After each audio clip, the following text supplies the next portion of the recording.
Hello everyone, फिर से एक और इंटरेस्टिंग न्यू ड्रामा लेकर आ गई हूँ जिसकी स्टोरी बहुत ही अच्छी है। तो चलो जल्दी से वीडियो को लाइक कर दो और हाँ, अभी तक चैनल को सब्सक्राइब ना किया हो तो प्लीज़ कर लो। तो ड्रामा की स्टार्टिंग हमारी फीमेल लीड सॉन्ग के साथ होती है, जो कि अभी अपनी ब्लाइंड डेट के लिए जा रही होती है और उसकी मैच मेकर उसे कॉल पे बता रही होती है कि इस बार की ब्लाइंड डेट के लिए उसे भी थोड़ा इनिशिएटिव लेना चाहिए। हर बार वो जिस भी लड़कों से मिलती है वो बहुत ही कोल्ड बिहेव करती है और उन्हें इग्नोर करती है, जिस वजह से उसकी ब्लाइंड डेट खराब हो जाती है। मैच मेकर सॉन्ग को बताती है कि इस बार का जो ब्लाइंड डेट है उसका नाम जिन है और वो एक सेलिब्रिटी की तरह हैंडसम है और वो एक डॉक्टर की जॉब करता है, जो कि एक सिक्योर जॉब है। तो डॉक्टर की जॉब सुनकर सॉन्ग को अपना एक्स बॉयफ्रेंड याद आने लगता है।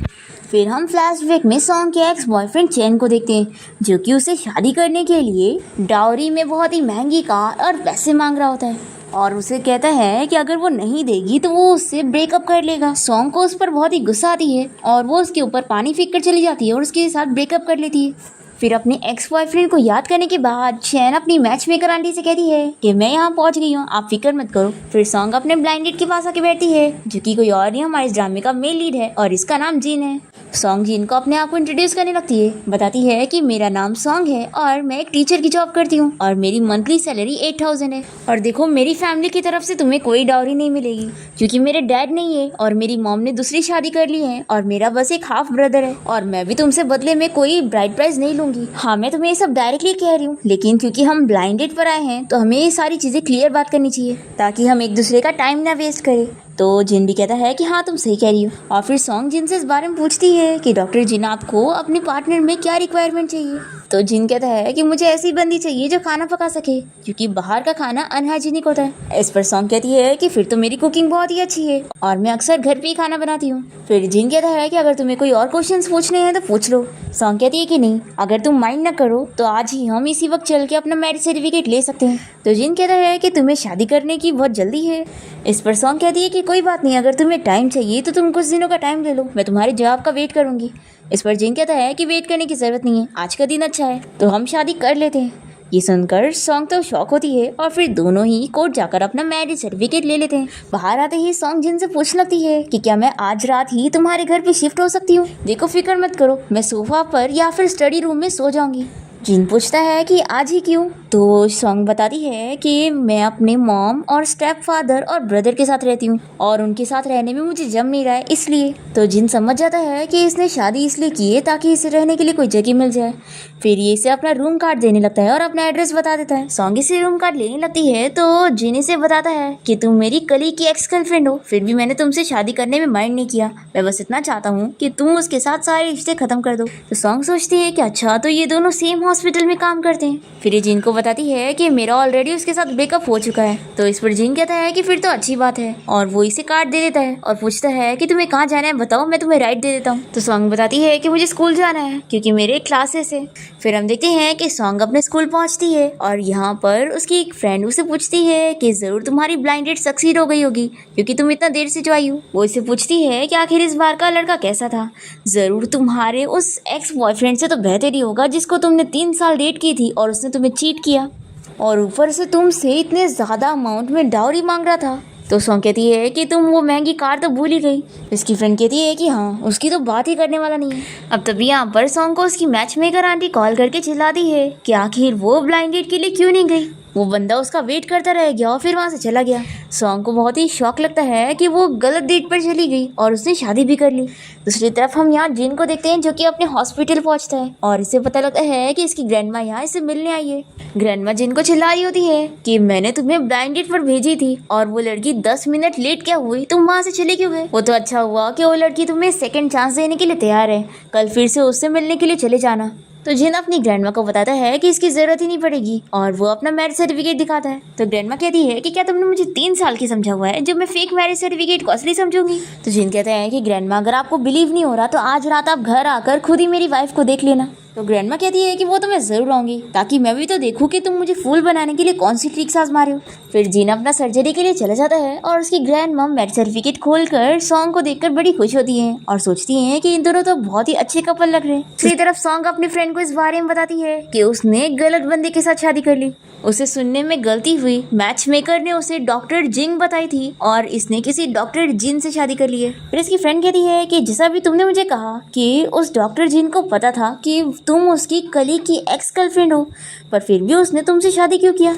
मुझे तो लगता है कि वो डॉक्टर जिन बहुत पहले से ही तुम्हें पसंद करता रहा होगा और जब तुमने शादी की बात की तो उसने हाँ में हाँ करके तुमसे शादी कर लिया। तो सॉन्ग कहती है कि तुम बहुत ही अच्छी कहानी सोच लेती हो, क्यों ना तुम राइटर बन जाओ। मुझे तो लगता है कि मुझे उसे डायरेक्टली कॉल करके इस बारे में पूछ लेना चाहिए।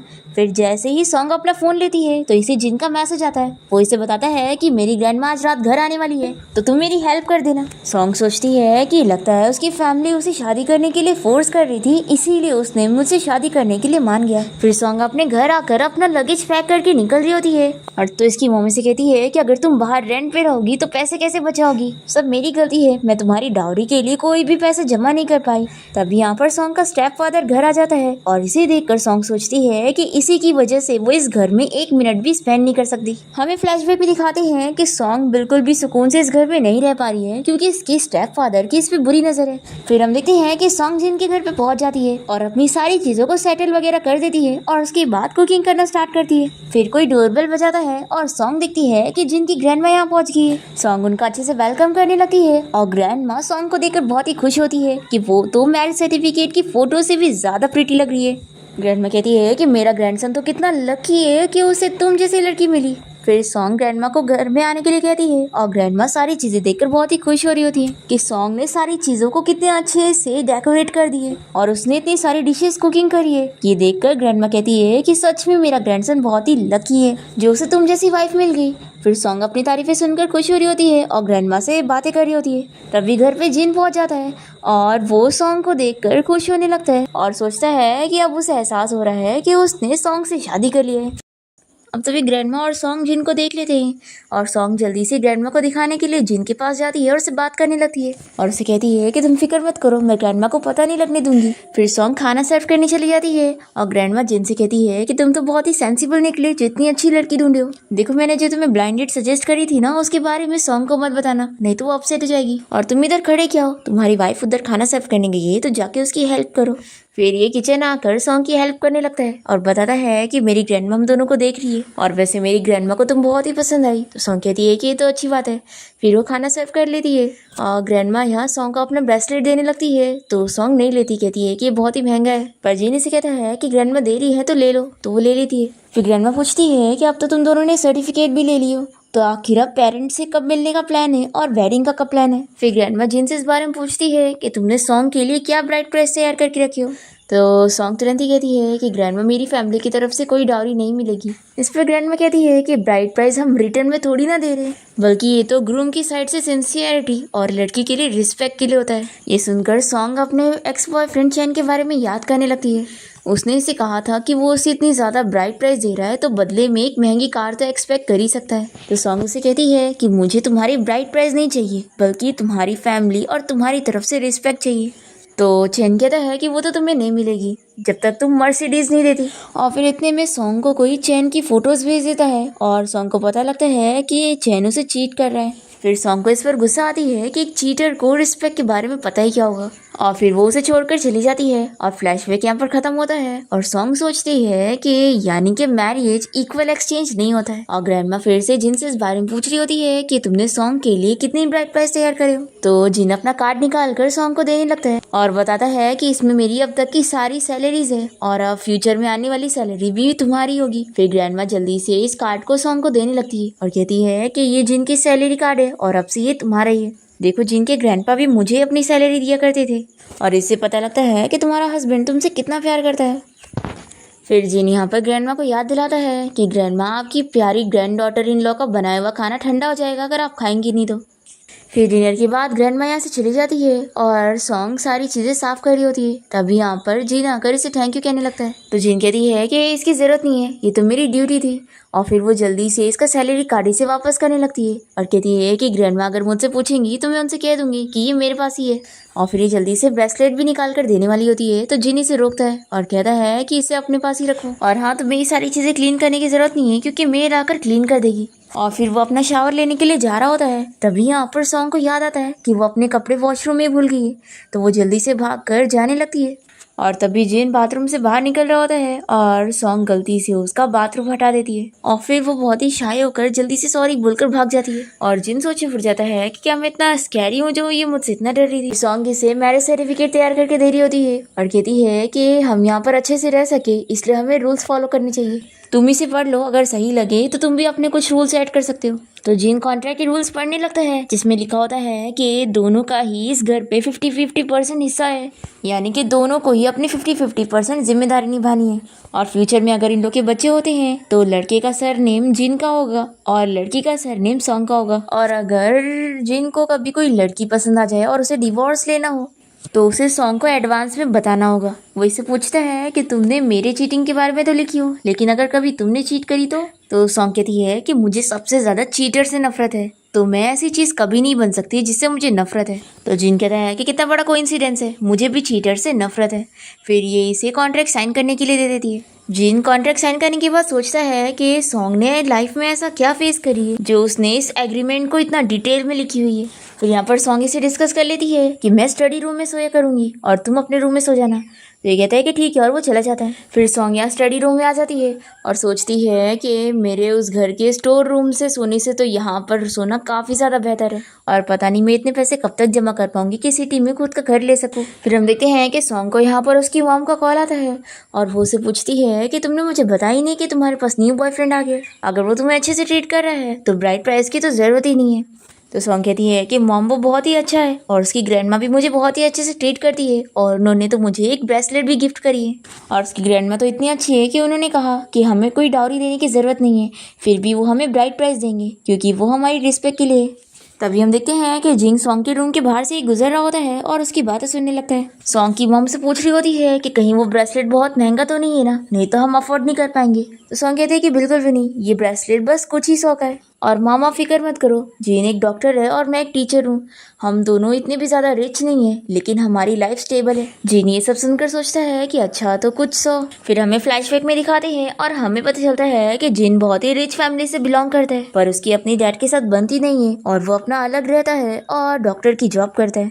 फिर नेक्स्ट मॉर्निंग जिनको यहाँ सॉन्ग का नोट मिलता है वो इसे बताती है कि वो ब्रेकफास्ट बना के गई है और घर आने के बाद उसे डिनर में जो भी खाना हो वो उसे बता सकता है ताकि वो उसकी सारी शॉपिंग कर ले। ये पढ़कर जिन सोचने लग जाता है कि कितना टाइम हो गया उसे घर छोड़े हुए। हमें फ्लैशबैक में दिखाते हैं कि जिन के डैड उसे कॉन्ट्रैक्ट साइन करने के लिए कहते हैं और कहते हैं कि अगर तुम ये डॉक्टर की जॉब करने वाले हो तो याद रखना कि तुम्हारा हमारी फैमिली के साथ कोई कनेक्शन नहीं होगा और तुम्हें फैमिली की कोई प्रॉपर्टी नहीं मिलेगी। तो जिन कहता है कि अगर ग्रैंडमा की बर्थडे पार्टी ना होती तो मैं कभी वापस आता ही नहीं और वैसे भी मुझे आपकी प्रॉपर्टी में कोई इंटरेस्ट नहीं है। ऐसा कहकर वो चला जाता है। फिर हम देखते हैं कि जिन अपने हॉस्पिटल में होता है और तभी वो अपने कलीग चैन को कॉल पर अपनी मॉम से बात करते हुए सुनता है। चैन अपनी मॉम से कह रहा होता है कि आप बिल्कुल फिक्र मत करो, वो सॉन्ग को मैं बहुत ही इजीली फिर से फुल बना सकता हूँ और वो मेरी बात जरूर मान जाएगी क्योंकि आखिर हम लोग इतने सालों से डेट जो कर रहे थे और मैं उसे डाउरी के पैसे लेकर ही रहूंगा और हम लोग उसे ब्राइड प्राइस थोड़ी ना देंगे। उल्टा उसे तो खुश होना चाहिए कि उसे मेरे जैसा पार्टनर मिल रहा है जो कि एक डॉक्टर है। और मामा फिक्र मत करो, मैं काम के बाद ही आज सॉन्ग से मिलने जाऊंगा और उससे डील करके रहूंगा। ये सुनकर जिन को बहुत ही गुस्सा आता है और ये चैन के पास आकर उसे कहने लगता है कि क्या तुम्हें पता नहीं है कि हॉस्पिटल में स्मोकिंग करना अलाउड नहीं है। तो चैनी से सॉरी कहने लगता है और पूछता है कि डायरेक्टर क्या मैं आपकी टीम को ज्वाइन कर सकता हूँ। तो जिनी से चिल्लाता है कि तुम्हें क्या लगता है कि न्यूरो सर्जरी के लिए कोई भी एरे गहरा उठकर हमारी टीम ज्वाइन कर सकता है? बिल्कुल नहीं। फिर हम हॉस्पिटल में देखते हैं कि किसी बच्चे के पेरेंट्स यहाँ पर सॉन्ग को चिल्ला रहे होते हैं और उसे चिल्ला रहे होते हैं कि उसने बच्चे के साथ फिजिकल टॉर्चर करी होगी तभी उसे इतनी चोट आई है। सॉन्ग उन्हें कहती है कि मैंने ऐसा कुछ भी नहीं करी और उसे जो भी चोट आई है उसने खुद पहुंचाए। तो बच्चे का डैड सॉन्ग के ऊपर इल्जाम लगा रहा होता है कि उसी ने बच्चे को चिल्लाई होगी। तभी यहाँ पर जिन इन लोग को देख लेता है और चिल्लाने लगता है कि ये हॉस्पिटल है, पुलिस स्टेशन नहीं जो आप लोग यहाँ पे हंगामे कर रहे। और बिना रिजल्ट के आप किसी के ऊपर ऐसे इल्ज़ाम नहीं लगा सकते। फिर यहाँ पर हम देखते हैं कि चैन सॉन्ग को बात करने के लिए साइड में लेकर आता है और वो इसे चिल्लाती है कि तुम चाहते क्या हो। सॉन्ग कहता है कि देखो मैं तुम्हें भूल नहीं पा रहा हूँ, आखिर हम 4 साल से डेट कर रहे थे तो क्यों ना हम फिर से साथ हो जाए, और मुझे यकीन है कि तुम भी यही चाहती होंगी। तो सॉन्ग कहती है कि अच्छा, हमारी 4 साल की रिलेशन थी और तुम मुझसे डाउरी में 88,000 मांग रहे थे और साथ ही साथ कई लाख की कार भी। चैन कहता है कि तुम तो जानती हो ना मेरी सैलरी इतनी ज़्यादा नहीं है, तो अगर तुम्हारी फैमिली इतना दे भी देती है तो कौन सी बड़ी बात है, और मुझे यकीन है कि तुम इतनी कंजूस थोड़ी ना होंगी। तो सॉन्ग कहती है कि तुम गलत सोच रहे हो, मैं बहुत ही कंजूस हूँ और तुम्हें तो पता भी नहीं कि मेरी मैच मेकर ने मुझे इतना अच्छा ब्लाइंड डेट इंट्रोड्यूस कराई है जिसे मुझसे डाउरी में 1 रुपये भी नहीं चाहिए और वो तुमसे काफ़ी बेहतर है। चैनी सुनकर सॉन्ग को चिल्लाने लगता है कि आखिर तुम डेट पर कैसे जा सकती हो। तो सॉन्ग भी इसे चिल्लाती है कि हमारा ब्रेकअप हो चुका है तो आखिर मैं किसी और को डेट क्यों नहीं कर सकती, और वैसे मैं तुम्हें बता दूं कि मैं सिर्फ डेट ही नहीं बल्कि मैंने उस बंदे के साथ मैरिज सर्टिफिकेट भी ले चुकी हूँ, इसलिए तुम मुझे परेशान करना बंद कर दो और ये जान लो कि मेरा हस्बैंड तो तुमसे 1000 गुना बेहतर है। ऐसा कहकर सॉन्ग यहाँ से चली जाती है और चैन से पूछ रहा होता है कि आखिर वो है कौन, और हम देखते हैं कि जिन इन लोग की सारी बातें सुन लेता है। फिर घर पे हम देखते हैं कि जिन सॉन्ग को अपना कार्ड देता है और उसे कहता है कि मैं काम में काफ़ी बिजी रहता हूँ तो तुम ये लो कार्ड, और जो भी ज़रूरत की चीज़ हो तुम मेरे कार्ड से ले लेना। तो सॉन्ग कहती है कि मैं अपने पैसे भी इसमें ऐड करूँगी, हमने डिस्कस किए थे ना कि हम अब अपना लिविंग एक्सपेंसेस शेयर करेंगे। इस पर जिन कहता है कि आज तुम्हारा एक्स तुमसे मिलने आया था ना, देखो अगर तुम बस अपने एक्स को प्रोवोक करने के लिए शादी कर रही हो तो मैं तुम्हें एक एडवाइस देना चाहता हूँ कि वो बंदा अच्छा कैसे हो सकता है जो 4 साल की रिलेशनशिप के बाद तुमसे डाउरी में 88,000 मांग रहा था। ऐसा कहकर जिन यहाँ से जाने लगता है तो सॉन्ग इसे कहती है कि मैं ऐसे टाइप की लड़की नहीं हूँ जो अपना टाइम वेस्ट करे, वो भी ऐसे बंदे पर जो इतना लालची हो, और मैंने उससे ब्रेकअप इसलिए की थी क्योंकि उसने मुझे चीट किया था और मैं तुमसे बस इतना ही एक्सपेक्ट करती हूँ कि हमारी मैरिज हुई है तो तुम मुझ पर ट्रस्ट करो। ये कहकर सॉन्ग अपने रूम में जाकर दरवाज़ा बंद कर लेती है। तभी जिन नॉक करता है और कहता है कि उसे स्टडी रूम से कोई पेपर चाहिए। सॉन्ग इसे दे देती है तो जिन इसे बताने लगता है कि आज मैंने तुम्हारे एक्स को कॉल पे बातें करते हुए सुन लिया था, वो अपनी मैच मेकर से बात कर रहा था कि उसे कोई ब्लाइंड डेट नहीं मिल रही है पैसे लूटने के लिए और इसलिए वो तुम्हारे पीछे वापस पड़ेगा तुमसे पैसे लेने के लिए। सॉन्ग कहती है कि मैं समझ गई, उसे कोई और नहीं मिल रही है इसलिए वो मुझे टारगेट कर रहा है। ये इसे थैंक्स बोलकर दरवाज़ा बंद करने लगती है तो जिन से कहता है कि वैसे तुम्हें अगली बार से मेरे सामने अपने आप को ऐसे गार्ड करने की ज़रूरत नहीं है क्योंकि मैं तुम्हें इंटरेस्टेड नहीं हूँ, और वैसे क्या तुम्हें लगता है कि तुम किसी मैन से अपने आप को इस तरीके से प्रोटेक्ट कर पाओगी। नेक्स्ट मॉर्निंग सॉन्ग अपना तैयार होकर जिन को बताती है कि मैंने ब्रेकफास्ट रेडी कर दी हूँ और अभी मैं इंटरव्यू के लिए जा रही हूँ। तो जिन कहता है कि इंटरव्यू किस लिए, क्या तुम्हारा स्कूल का इशू सॉल्व नहीं हुआ। तो सॉन्ग बताती है कि मेरी फ्रेंड ने मुझे पार्ट टाइम जॉब सजेस्ट करी है, एक बच्चा है जो कि बीमार है और उसे साइकोलॉजिस्ट की जरूरत है तो मैं उसे ट्यूटर करने वाली हूँ। जिन पूछता है कि क्या तुम इसके लिए क्वालिफाइड हो, तो ये बताती है कि हाँ मेरे पास लाइसेंस है, मैं भी साइकोलॉजिस्ट हूँ।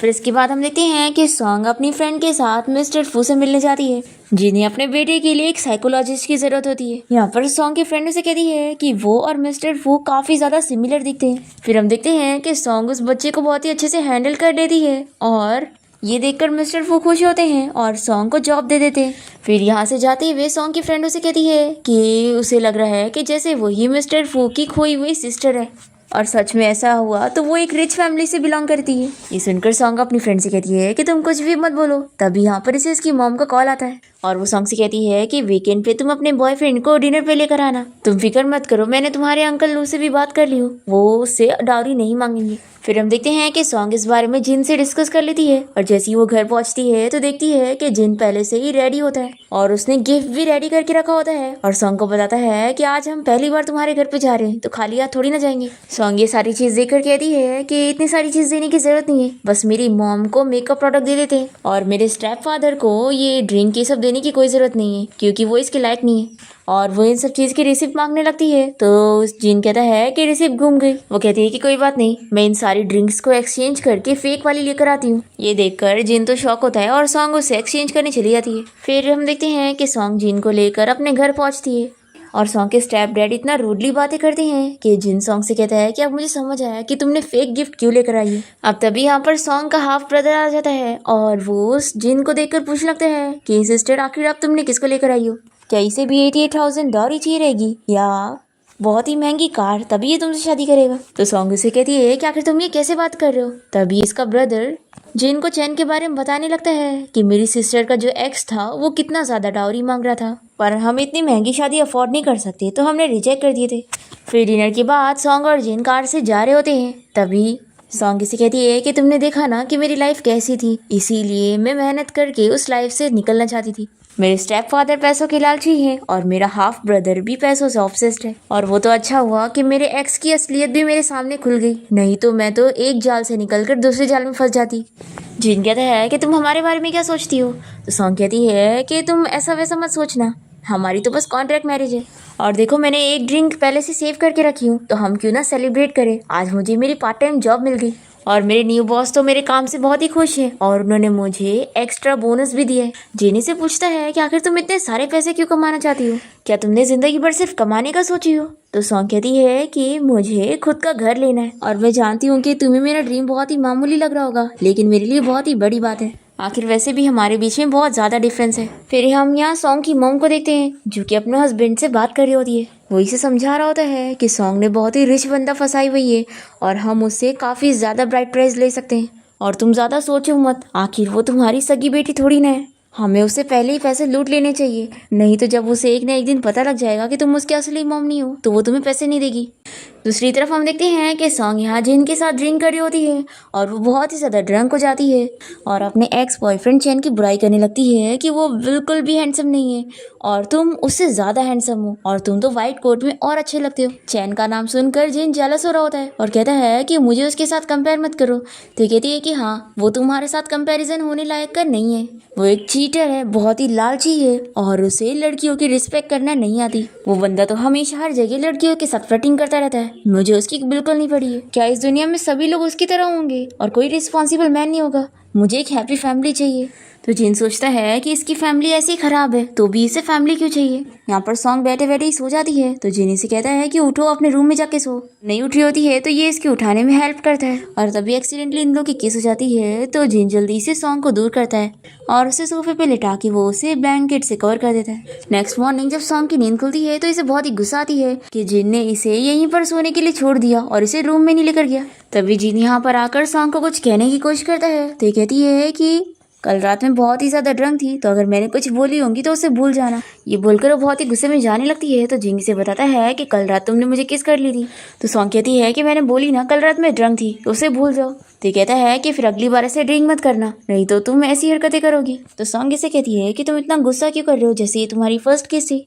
जिन चुप रह जाता है तो सॉन्ग इसे फिर से पूछती है कि क्या सच में उसकी फर्स्ट केस थी, तो जल्दी से भाग जाता है। फिर जिन अपना हॉस्पिटल जाने के लिए कार से निकल रहा होता है तभी वो देखता है कि यहाँ पर सॉन्ग को पिक करने के लिए मिस्टर फू आया है और वो उसे अपनी कार में बैठा रहा है। जिन को ये देखकर बहुत ही जेलसी फील होती है और ये अपने हॉस्पिटल आने के बाद भी इसी बारे में सोच रहा होता है और ये अपने कलीग से पूछकर इस बारे में पता करता है कि अगर कोई लड़की पैसों की बहुत लालची है तो वो 20 मिलियन वाली कार प्रीफर करेगी या 1 मिलियन वाली। तो इसका कलीग कहता है कि ऑफ कोर्स 20 मिलियन वाली। तो जिन सोचने लगता है कि उसने मुझसे शादी की हुई है लेकिन वो कोई दूसरा रिच बंदा ढूंढ रही है अपने आगे के लिए। फिर हम यहाँ हॉस्पिटल में एक लड़की को देखते हैं जो कि जिन को पसंद करती है। वो जिन से बता रही होती है कि वो पीएचडी करने वाली है, तो क्या वो उसके स्टडी तक उसका वेट करने वाला है।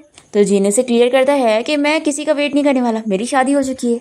ये सुनकर बाई शॉक होती है और कहती है कि लेकिन हॉस्पिटल में तो किसी को भी तुम्हारी शादी के बारे में नहीं पता। तो जिन कहता है कि मैं अपनी शादी के बारे में आखिर सभी को क्यों बताऊंगा। फिर ये बहुत ही अपसेट हो जाती है और इसे समझ नहीं आ रहा होता है कि जिन ने इसे सच कहा कि झूठ। दूसरी तरफ हम सॉन्ग को देखते हैं जो कि उसी बच्चे को ट्यूटर कर रही होती है और तभी इसे उसी आदमी का कॉल आता है जिसका बच्चा हॉस्पिटल में एडमिट है। वो सॉन्ग को चिल्लाता है कि मेरे बेटे की ब्रेन सर्जरी होने जा रही है और अगर उसे कुछ भी हुआ तो मैं तुम्हें छोड़ूंगा नहीं और अभी हॉस्पिटल आओ और उसकी सर्जरी फीस भरो। फिर सॉन्ग जैसी हॉस्पिटल पहुंचती है तो चैनी से कहने लगता है कि सर्जरी फीस 30 to 40,000 है, आखिर तुम्हारे पास इतने पैसे कहाँ से आएंगे। तो सॉन्ग इसे कहती है कि आखिर तुम्हें इसे क्या। चैन कहता है कि अगर तुम चाहो तो मैं तुम्हारी हेल्प कर सकता हूँ। देखो मैं अपने सीनियर डॉक्टर जिन को जानता हूँ, मैं उनसे कहूँगा कि वो सर्जरी कर दे। फिर सर्जरी में कोई मिस्टेक नहीं होगी और तुम्हें सर्जरी की फीस नहीं भरनी पड़ेगी। तो सॉन्ग कहती है कि ठीक है, मुझे डॉक्टर जिन के पास लेके चलो, मैं भी तो देखूँ कि तुम उन्हें कैसे मनाओगे सर्जरी करने के लिए। तो चैन तो बड़ा खुश जाता है, कहता है कि देखो अब मैं कैसे करता हूँ। सॉन्ग को तो बहुत ही गुस्सा आ रही होती है कि कितना बड़ा चीटर है। तभी एक नर्स यहाँ पर चिल्लाते हुए कहते जा रही होती है कि एक पेशेंट की फैमिली मेंबर ने डॉक्टर जिन के गले पे चाकू रखा हुआ है और उन्हें धमकी दे रहा है। यहाँ पर हम देखते हैं कि उसी बच्चे का डैड यहाँ जिन को धमकी दे रहा होता है कि वो उसके बच्चे की सर्जरी क्यों नहीं कर रहा है। तो जिन कहता है कि अभी सर्जरी करना रिस्की है। तभी यहाँ पर सॉन्ग आकर इस आदमी को मनाने लगती है तो इसे बहुत ही गुस्सा आता है और कहता है कि सब तुम्हारी वजह से हो रहा है। और फिर ये सॉन्ग को चाकू मारने जा रहा होता है तो जिन उसका चाकू रोक देता है, पर ये आदमी फिर भी नहीं मानता और फिर ये वापस से अटैक करने की कोशिश करता है।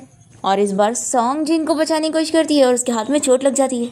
फिर ये सभी इस आदमी को पकड़ लेते हैं और जिन सॉन्ग की फिक्र करते हुए जल्दी से उसे बैंडेज करने के लिए लेके जाता है। यहाँ पर वो उसका बैंडेज कर रहा होता है और सॉन्ग को बहुत ही पेन हो रहा होता है। तो जिनी से चिल्लाता है कि आखिर तुम्हें चाकू को ब्लॉक करने की क्या जरूरत थी। ये कहती है कि अगर मैं ऐसा नहीं करती तो तुम्हारे हाथ में चोट लग जाती, फिर तुम सर्जरी कैसे परफॉर्म करते।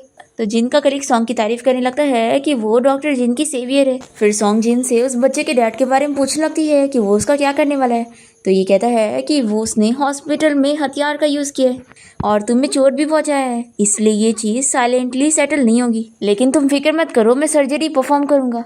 तो सॉन्ग बहुत ही ज़्यादा खुश हो जाती है और उसे थैंक यू कहने लगती है। जिनी से कहता है कि लेकिन अगली बार ऐसे मत करना और अपने आप को खतरे में मत डालना। तो सॉन्ग कहती है कि आखिर हम दोनों कपल्स हैं ना, तो एक दूसरे की हेल्प करना हमारी जिम्मेदारी है। फिर जिन अपना सर्जरी परफॉर्म करने के लिए जा रहा होता है और उसका कलीग यहाँ पर सॉन्ग की इतनी तारीफ कर रहा होता है कि उसने उसकी जान बचाई है, तो उसे बदले में उसे कोई गिफ्ट देना चाहिए या फिर उसे रिस्पेक्ट देने के लिए बैनर देना चाहिए। जिन सोचता है कि उसे सबसे ज्यादा पैसे पसंद है, इसलिए वो उसे तुरंत ही पैसे ट्रांसफर कर देता है और उसे थैंक यू कहता है कि उसने उसकी जान बचाई। पर सॉन्ग तो पैसे लेकर गुस्सा हो जाती है कि ये तो मेरी बेइज्जती है।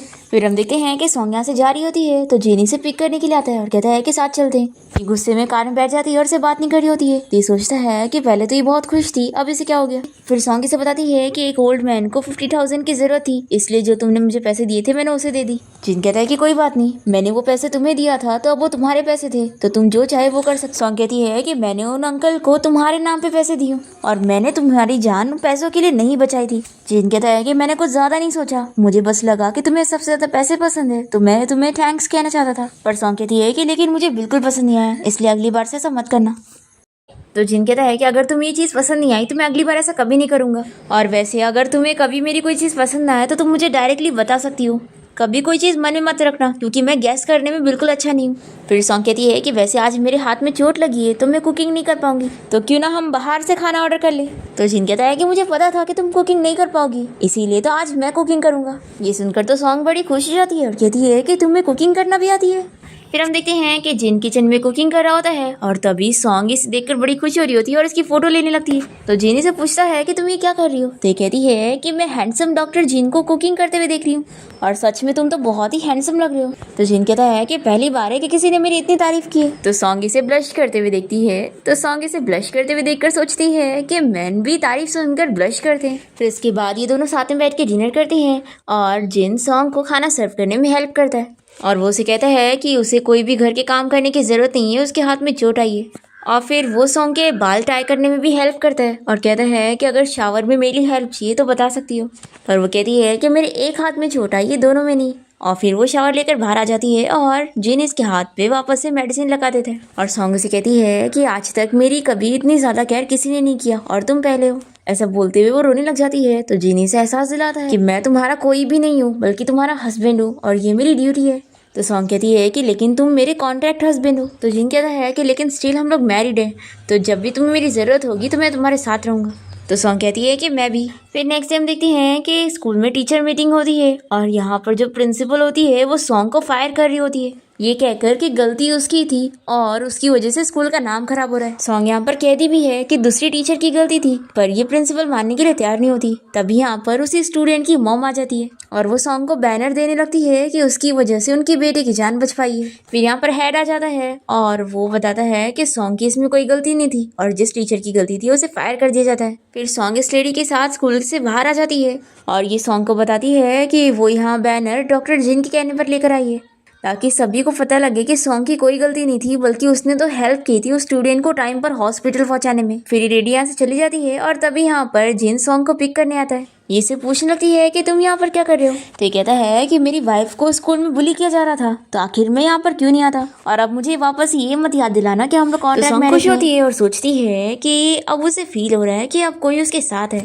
फिर जीनी से न्यू कार की चाबी देने लगता है और कहता है कि मैंने न्यूज में देखा था कि एक टीचर का रास्ते में एक्सीडेंट हो गया, तो मुझे लगता है कि सेफ्टी के लिए तुम्हें कार से जाना चाहिए। पर सॉन्ग कहती है कि अभी मेरा कार खरीदने का प्लान नहीं था। तो जिन कहता है कि तुम्हारा हस्बैंड होने के नाते तुम्हारी सेफ्टी की मेरी ऊपर रिस्पॉन्सिबिलिटी है। सॉन्ग कहती है कि अगर ऐसी बात है तो तुम न्यू कार ड्राइव करो, मैं पुरानी वाली ड्राइव करूंगी, और वो इसे चाबी दे देती है। तभी इतने में सॉन्ग को उसके स्टेप फादर का कॉल आता है और वो इसे बताते हैं कि तुम्हारी मॉम बेहोश हो गई है और हॉस्पिटल में एडमिट है। फिर हम देखते हैं कि हॉस्पिटल में इसकी फेक मॉम और डैड आपस में डिस्कस कर रहे होते हैं कि कैसे जब वो यहाँ पर आएगी तो ये लोग उससे एक्टिंग करके पैसे लूटेंगे। तभी यहाँ पर सॉन्ग पहुंच जाती है और वो ये सब सुनकर रोने लग जाती है। जैसे वो पीछे मुड़ती है तो देखती है कि जिन यहीं पर ही आ रहा होता है और वो इसे रोते हुए देखकर चुप कराता है और फिर उसे दूर लेके जाता है। उसे कहता है कि तुम्हें रोना है तो और रो लो। पर सॉन्ग कहती है कि अब मुझे रोना नहीं आ रहा है, बल्कि मैं तो सोच रही हूँ कि अब तक मैं बस सपनों में थी कि मेरी मॉम मुझसे प्यार करती है, और कहीं ऐसा तो नहीं कि उन्होंने मुझे कहीं से पिक करी हुई है और मैं उनकी बेटी भी नहीं हूँ। जिन कहता है कि तुम ऐसे टाइम पर कैसे जोक कर सकती हो। तो सॉन्ग कहती है कि तुम मेरी फिक्र मत करो, मैं हैंडल कर लूंगी। फिर सॉन्ग यहाँ अपने फेक मॉम डैड के पास पहुंचती है और इसके स्टेप डैडी से कहने लगती हैं कि तुम्हारी मॉम का चेकअप कराना है, पैसे दो। तो सॉन्ग क्लियरली कह देती है कि मैंने अभी कार खरीदी हूँ, मेरे पास पैसे नहीं है, और मैं अच्छी तरीके से जानती हूँ कि आप मुझसे पैसे लेकर इस आदमी को देना चाहती हैं। देखो, आप फ्यूचर में बीमार होंगी तो मैं आपका ट्रीटमेंट करवा दूंगी, लेकिन आपको एक पैसे भी नहीं दूंगी, और अगर आपको इतनी पैसे चाहिए तो याद रखो कि आपके पास एक बेटा भी है, जाके उससे लो। तो इसकी मॉम कहती है कि अगर तुम पैसे नहीं दोगी तो अच्छा नहीं होगा। तो कहती है कि मैं जानती हूँ आप मेरे साथ रिश्ता कट करेंगी ना कि मैं आपकी बेटी नहीं हूँ, तो ठीक है, जैसी आपकी मर्जी। ये बोलकर वो चली जाती है और जैसी वो बाहर आती है तो देखती है कि जिन उसका वेट कर रहा होता है और वो उसे न्यू कार की चाबी देने लगता है और कहता है कि अब तुमने बोल ही दी हो तो न्यू कार तुम्हें चलानी भी पड़ेगी। सॉन्ग मान जाती है, लेकिन वो कहती है कि मैं इसके पैसे मंथली इंस्टॉलमेंट में दूंगी। दूसरी तरफ सॉन्ग के फेक मॉम डैड इस बारे में प्लानिंग कर रहे होते हैं कि इन लोगों को कैसे भी करके सॉन्ग से पैसे लेने ही है, और इसलिए सॉन्ग की फेक मॉम स्कूल में पहुंच जाती है हंगामे करने के लिए और उसे पकड़कर सभी के सामने कहने लगती है कि वो बीमार है और उसके ट्रीटमेंट के लिए वो उन्हें पैसे नहीं दे रही है और सारे पैसे बाहर खत्म कर रही है। आसपास के सभी लोग ये सुनकर सॉन्ग के बारे में बात करने लगते हैं कि उन्हें नहीं पता था कि सॉन्ग ऐसे टाइप की है। तभी यहाँ पर सॉन्ग की फ्रेंड आकर उसकी साइड लेती है और उसकी मॉम को चिल्लाती है कि आखिर वो उसके साथ ऐसा कैसे कर सकती है। आज तक उसने अपने सारे पैसे उन लोगों पे लगा दी और अब उसकी मॉम चाहती है कि वो अपने पैसे उसके भाई पे लगाए, उसकी ट्यूटरिंग फीस पर, और उन्होंने तो आज तक उसके लिए एक ड्रेस तक नहीं खरीदी और कॉलेज और स्कूल की फीस तो उसने अकेले भरी है। फिर ये जानने के बाद तो सभी सॉन्ग की मॉम को ब्लेम करने लग जाते हैं कि ऐसे पेरेंट्स किसी के ना हो। फिर सॉन्ग की फेक मॉम का कुछ यहाँ पर बनता नहीं और यहाँ से चली जाती है।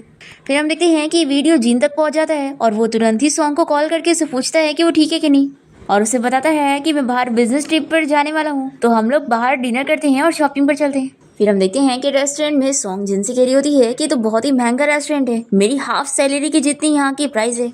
जिन कहता है कि तुम फिक्र मत करो, मेरा प्रमोशन होने वाला है तो इतना तो मैं अफोर्ड कर सकता हूँ, और तुम ये भी फिक्र मत करो कि तुम्हारी मॉम मुझे हॉस्पिटल में परेशान करने आएंगी, वो आ ही नहीं सकती क्योंकि हॉस्पिटल की सेक्रेटरी बढ़ चुकी है। सॉन्ग ये सुनकर खुश होती है और फिर वो ड्रिंक करने लगती है और बहुत ही ज्यादा ड्रंक हो जाती है और कहती है कि मैंने तुम्हारे लिए गिफ्ट लेकर आई हूँ। फिर वो अपनी लाई हुई टाई उसे पहनाने के लिए उसकी टाई निकालने लग जाती है और तभी गलती से उसे फिर से किस कर लेती है और जिन तो पूरा शौक रह जाता है कि अब ये दूसरी बार है। फिर इसके बाद जिन सॉन्ग को कार में बैठाता है और यहाँ पर उसका कलीग इन लोगों को पिक करने आता है और वो जिन से पूछता है कि क्या वो सॉन्ग को डेट कर रहा है। तो जिन्नी से बताता है कि वो उसे डेट नहीं कर रहा है, एक्चुअली में वो उसकी वाइफ है। फिर हम देखते हैं कि जिन अपना बिजनेस ट्रिप के लिए गया होता है और यहाँ पर सॉन्ग को उसकी फ्रेंड कॉल करके इस बारे में बताती है कि उसके बारे में बाहर फेक रूमर्स फैल गई है, जिसकी वजह से अभी वो कुछ टाइम के लिए घर से बाहर नहीं निकल सकती क्योंकि पब्लिक उसके अगेंस्ट हो गई है कि वो सही टीचर नहीं है और उसकी जॉब जा सकती है। तभी अचानक से जिन बिजनेस ट्रिप से वापस आ जाता है और वो सॉन्ग को बताता है कि उसे उसकी फिक्र हो रही थी।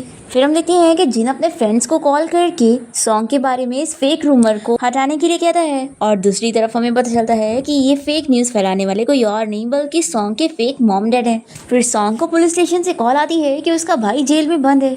फिर वो तुरंत ही यहाँ पुलिस स्टेशन पहुँचती है उसे बेल कराने के लिए, पर इसका भाई से बहुत ही रूडली बात करता है और कहता है कि इस बार मेरी हेल्प करने के लिए थैंक यू, लेकिन मम्मी डैडी को इस बारे में मत बताना और तुम्हें अगली बार से मेरी हेल्प करने की जरूरत नहीं है। ऐसे कहकर वो जा रहा होता है तो जिन से चिल्लाता है कि तुम अपनी सिस्टर से कैसे बात कर रहे हो, पर सॉन्ग जिन को रोकती है और उसे जाने देती है और जिनी से इस बारे में बताता है कि एक्चुअली में उसने घर छोड़ दिया है ताकि वो बाहर रहकर पैसे कमा सके तुम्हें वापस पैसे पे करने के लिए। एक्चुअली तुम्हारा भाई सच में तुम्हारी फिक्र करता है और उस दिन वो मुझसे डाउरी के बारे में इसलिए पूछ रहा था ताकि वो जानना चाहता था कि मैं तुम्हारी सच में केयर करता हूँ या नहीं। फिर हम देखते हैं कि सॉन्ग अपने भाई को पैसे देने के लिए जाती है उसकी मेडिकल फीस भरने के लिए, तो वो इसे सॉरी कहता है कि वो तो हेल्प करने गया था और इसके लिए प्रॉब्लम क्रिएट कर दिया। फिर सॉन्ग अपने भाई का चेकअप कराने के लिए उसे हॉस्पिटल लेके जाती है और उसे समझाती है कि अब उसे कोई पार्ट टाइम जॉब करने की जरूरत नहीं है, वो बस अपनी स्टडी पे फोकस करे, बाकी वो संभाल लेगी।